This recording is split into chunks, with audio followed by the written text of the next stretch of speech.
গত ৭ জুলাই ন্যাটো শীর্ষ সম্মেলনে অংশ নিতে মার্কিন প্রেসিডেন্ট ডোনাল্ড ট্রাম্প তুরস্কে পৌঁছান। প্রেসিডেন্ট এরদোগানের সঙ্গে বৈঠকের আগে দুই নেতা সাংবাদিকদের বিভিন্ন প্রশ্নের উত্তর দেন।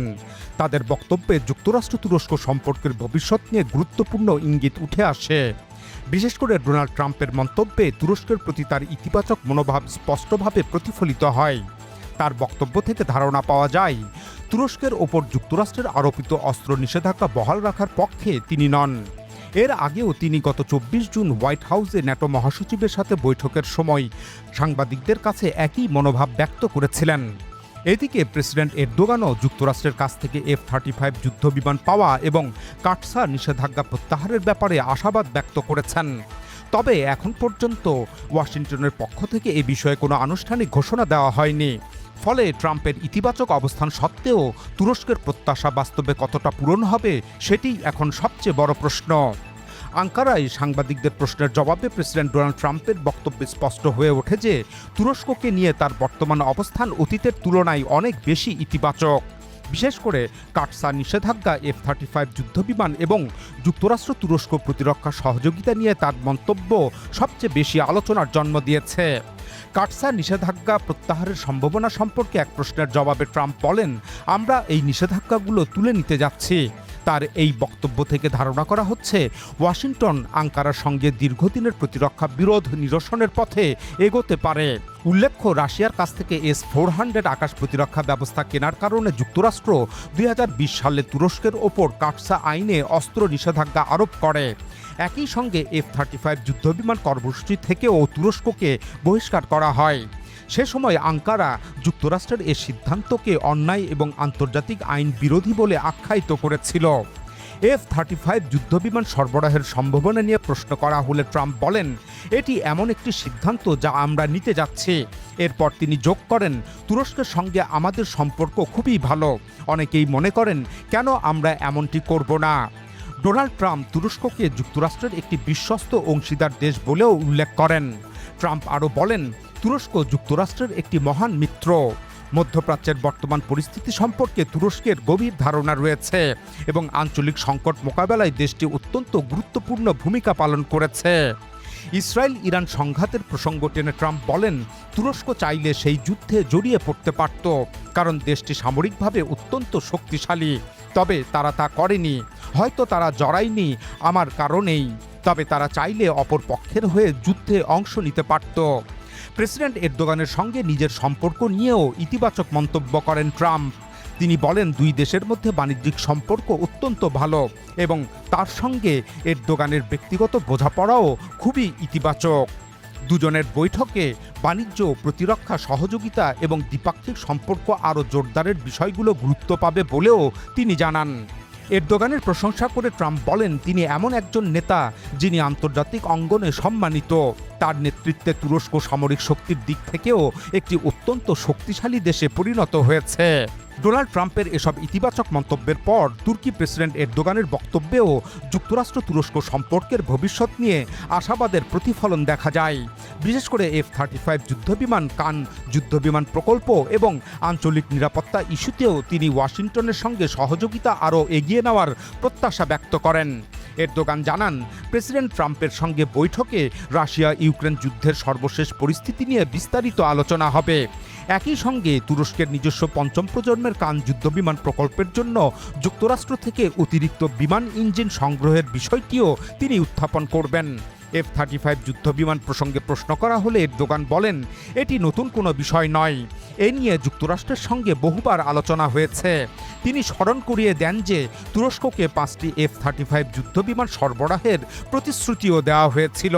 তিনি আশা প্রকাশ করেন, ন্যাটো শীর্ষ সম্মেলনের পর এই বিষয়ে একটি ইতিবাচক সিদ্ধান্ত সামনে আসবে। গাজা পরিস্থিতি নিয়েও নিজের অবস্থান স্পষ্ট করেন তুর্কি প্রেসিডেন্ট।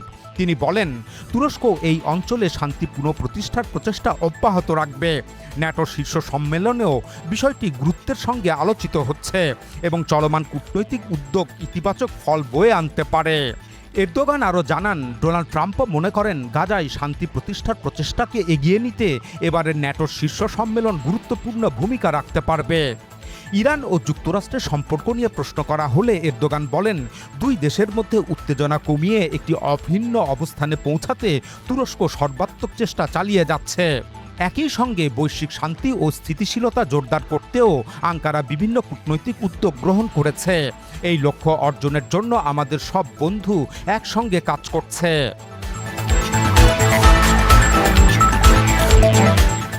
কিন্তু দুজনের এসব ইতিবাচক মন্তব্য সত্ত্বেও একটি গুরুত্বপূর্ণ প্রশ্ন সামনে আসছে। তা হলো, তুরস্ক কি সত্যি এত সহজে যুক্তরাষ্ট্রের কাছ থেকে F-35 যুদ্ধবিমান ফিরে পাবে? বাস্তবতা হলো, বিষয়টি শুধু একটি যুদ্ধবিমান সরবরাহের সিদ্ধান্ত নয়, এর সঙ্গে জড়িয়ে রয়েছে যুক্তরাষ্ট্রের অভ্যন্তরীণ রাজনীতি, কংগ্রেসের অবস্থান, ন্যাটোর নিরাপত্তা, রাশিয়াকে ঘিরে উদ্বেগ এবং মধ্যপ্রাচ্যের কৌশলগত শক্তির ভারসাম্য। আসলে ট্রাম্প প্রশাসনের এই উদ্যোগ ওয়াশিংটনের সর্বত্র সমর্থন পাচ্ছে না, বরং বিষয়টি নিয়ে ইতিমধ্যেই মার্কিন রাজনৈতিক অঙ্গনে বিতর্ক শুরু হয়েছে। কংগ্রেসের ডেমোক্র্যাট ও রিপাবলিকান পার্টির অনেক সদস্য এবং যুক্তরাষ্ট্রের কয়েকটি ঘনিষ্ঠ মিত্র দেশ তুরস্কের কাছে F-35 সরবরাহের সম্ভাবনার বিরোধিতা করছে। অন্যদিকে ইসরায়েল এবং গ্রিসও বিষয়টি গভীরভাবে পর্যবেক্ষণ করছে।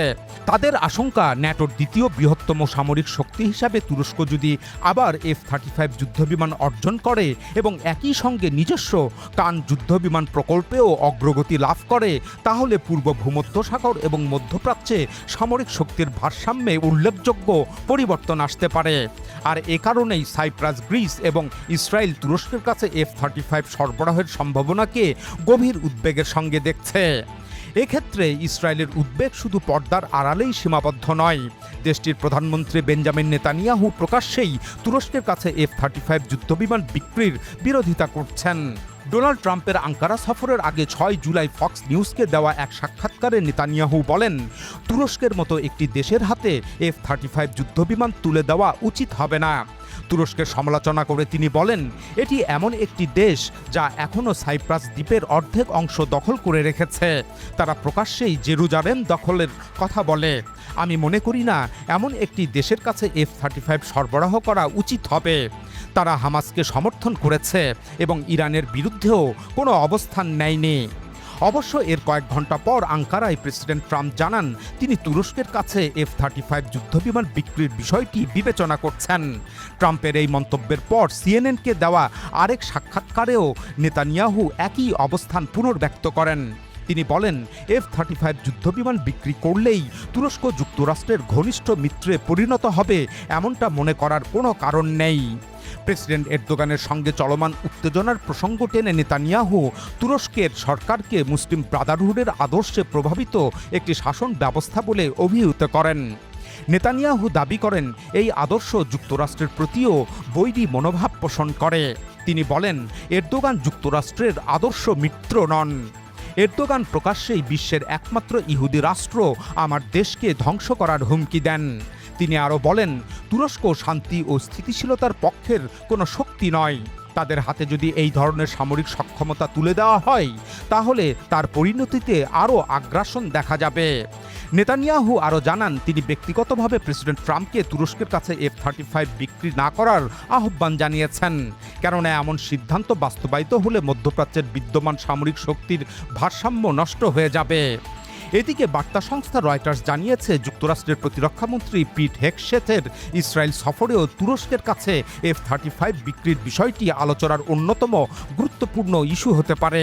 সেখানে নেতানিয়াহু এবং ইসরায়েলি প্রতিরক্ষা মন্ত্রীর সঙ্গে ইরান ইস্যুর পাশাপাশি তুরস্কের কাছে সম্ভাব্য F-35 বিক্রির বিষয়টিও গুরুত্বের সঙ্গে আলোচিত হওয়ার কথা। বস্তুত মার্কিন কংগ্রেসের ভেতরে ও বাইরে একাধিক গ্রুপ তুরস্কের কাছে সম্ভাব্য F-35 বিক্রির বিরুদ্ধে তৎপর রয়েছে।